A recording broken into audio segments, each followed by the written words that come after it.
ഞാനൊരു ട്രിക്ക് പറഞ്ഞെന്നാൽ ചെയ്യോ? ചിരിക്കരുത്. നിങ്ങളുടെ മൊബൈലിൻ്റെ വാൾപേപ്പർ ഇപ്പോൾ എന്താ കിടക്കുന്നത്? ഒന്നുകിൽ നിങ്ങളുടെ പടം, അതല്ല എങ്കിൽ ഈ പറഞ്ഞ ഏറ്റവും പ്രിയപ്പെട്ടവരുടെ പടം, കുഞ്ഞുങ്ങളുടെ പടം, അല്ലെങ്കിൽ നിങ്ങളുടെ വണ്ടിയുടെ പടം, അല്ലെങ്കിൽ നിങ്ങൾ പോയ സ്ഥലത്തുള്ള പടം, ഇതൊക്കെയല്ലേ മാറ്റും.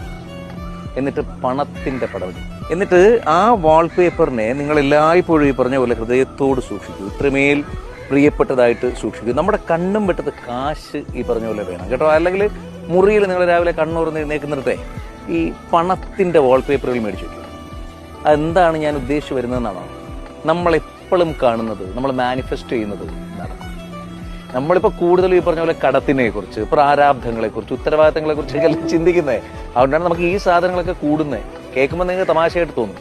പക്ഷേ നിങ്ങൾ പണത്തിനെ കുറിച്ച് കൂടുതൽ ചിന്തിച്ചു. നിങ്ങളിപ്പോൾ പണത്തിനെ കുറിച്ചല്ല ചിന്തിക്കുന്നത്, നിങ്ങളിപ്പോൾ പ്രാരാബ്ധങ്ങളെക്കുറിച്ചും കടം എങ്ങനെ വീട്ടും, പലിശ എങ്ങനെ അടയ്ക്കും എന്നൊക്കെയുള്ള കാര്യങ്ങളാണ് ചർച്ച ചെയ്യുകയും ചിന്തിക്കുകയൊക്കെ ചെയ്യുന്നത്. പകരം പൈസ കൂടുതൽ വരണം, പൈസ വേണം, നല്ല വഴികളിൽ അന്തസ്സുള്ള മാർഗത്തിലൂടെ പൈസ വരണം എന്ന് ചിന്തിക്കൂ. പൈസ വരും.